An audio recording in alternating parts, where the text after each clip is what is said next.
Repetition is the key to language learning. Practice for just 10 minutes every day until the words and phrases become second nature to you. Keep repeating after me. At a gym with pronunciation and tones. Visits a gym for the first time. Do you have a one-day trial here? ที่นี่มีทดลองเล่น1 วันไหมครับ ที่นี่มีทดลองเล่น1 วันไหมครับ Do you have a one-day trial here? ที่นี่มีทดลองเล่น1 วันไหมครับ A one-day trial is 200 baht. ทดลองเล่นได้ วันละ200 บาทค่ะ ทดลองเล่นได้ วันละ200 บาทค่ะ A one-day trial is 200 baht. ทดลองเล่นได้ วันละ200 บาทค่ะ Can I use all the machines? ใช้เครื่องเล่นทุกอย่างได้เลยไหมครับ ใช้เครื่องเล่นทุกอย่างได้เลยไหมครับ Can I use all the machines? ใช้เครื่องเล่นทุกอย่างได้เลยไหมครับ Yes, you can use all zones. ได้ค่ะ ใช้ได้ทุกโซนเลย ได้ค่ะ ใช้ได้ทุกโซนเลย Yes, you can use all zones. ได้ค่ะ ใช้ได้ทุกโซนเลย Do you have trainers? เทรนเนอร์มีไหมครับ เทรนเนอร์มีไหมครับ Do you have trainers? เทรนเนอร์มีไหมครับ Yes, personal training is. มีค่ะ ถ้าอยากลองเทรน มีค่ะ ถ้าอยากลองเทรน Yes, personal training is. มีค่ะ ถ้าอยากลองเทรน 500 baht per hour. คิดชั่วโมงละ500ค่ะ คิดชั่วโมงละ500ค่ะ 500 baht per hour. คิดชั่วโมงละ500ค่ะ Do you have group exercise classes here? ที่นี่มีคลาสออกกำลังกาย ที่นี่มีคลาสออกกำลังกาย Do you have group exercise classes here? ที่นี่มีคลาสออกกำลังกาย Do you have group exercise classes here? แบบกลุ่มไหมครับ แบบกลุ่มไหมครับ Do you have group exercise classes here? แบบกลุ่มไหมครับ Yes. For example, yoga, Zumba. มีค่ะ เช่น โยคะ ซุมบ้า มีค่ะ เช่น โยคะ ซุมบ้า Yes. For example, yoga, Zumba. มีค่ะ เช่น โยคะ ซุมบ้า And body combat.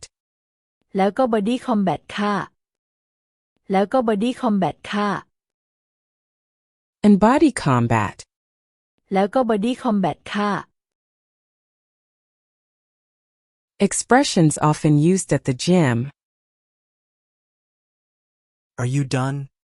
เล่นเสร็จแล้วเหรอ เล่นเสร็จแล้วเหรอ Are you done? เล่นเสร็จแล้วเหรอ Can I use it next? ขอเล่นต่อได้ไหม ขอเล่นต่อได้ไหม Can I use it next? ขอเล่นต่อได้ไหม How many sets left? เหลืออีกกี่เซต เหลืออีกกี่เซต How many sets left? เหลืออีกกี่เซต Can I work in with you? ใช้ด้วยได้ไหม ใช้ด้วยได้ไหม Can I work in with you? ใช้ด้วยได้ไหม Is it too heavy? หนักไปไหม หนักไปไหม Is it too heavy? หนักไปไหม Can you handle it? ไหวไหม ไหวไหม Can you handle it? ไหวไหม One more set. อีกหนึ่งเซต อีกหนึ่งเซต One more set. อีกหนึ่งเซต Take a break first. พักก่อน พักก่อน Take a break first. พักก่อน Your form is very good. ฟอร์มดีมาก ฟอร์มดีมาก Your form is very good. ฟอร์มดีมาก Keep your back straight. หลังตรง หลังตรง Keep your back straight. หลังตรง Control the tempo. คุมจังหวะ คุมจังหวะ Control the tempo. คุมจังหวะ Slowly. ช้าช้า ช้าช้า Slowly. ช้าช้า Tighten your core. เกร็งหน้าท้อง เกร็งหน้าท้อง Tighten your core. เกร็งหน้าท้อง Is that enough? พอไหม พอไหม Is that enough? พอไหม You're sweating well. เหงื่อออกดีเลย เหงื่อออกดีเลย You're sweating well. เหงื่อออกดีเลย Leg day. เล่นขาเหรอ เล่นขาเหรอ Leg day. เล่นขาเหรอ Chest day today. เล่นนอกวันนี้ เล่นนอกวันนี้ Chest day today. เล่นนอกวันนี้ Hard workout today.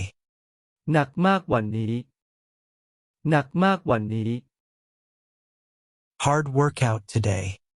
หนักมากวันนี้ Nice pump. ปั๊มดีมาก ปั๊มดีมาก Nice pump. ปั๊มดีมาก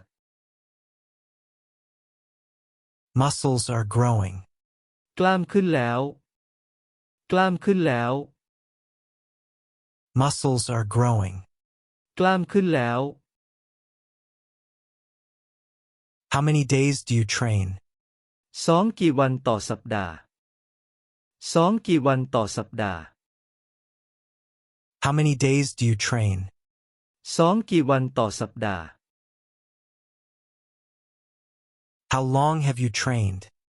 เล่นมานานยัง เล่นมานานยัง How long have you trained? เล่นมานานยัง